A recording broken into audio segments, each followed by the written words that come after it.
Zagueiros do Botafogo foram para lá. Marco Aurélio, Renier, vem a bola, calibrou o cruzamento, olha o desvio.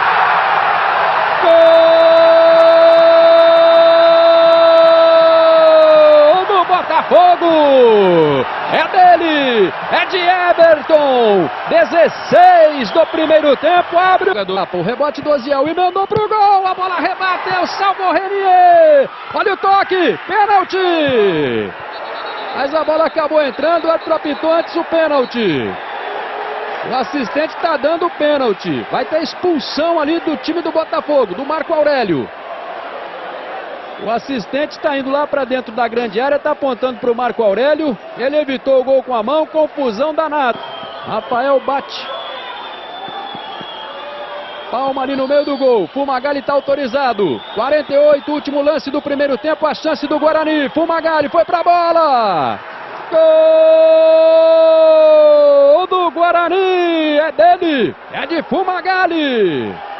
48, empata o jogo em Ribeirão Preto. E muda a história do Ribeirão Preto.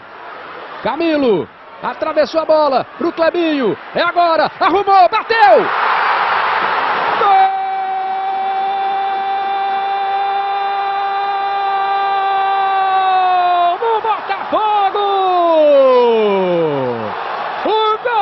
Transforma Clebinho no herói de uma batalha em que o Botafogo se agigantou no final.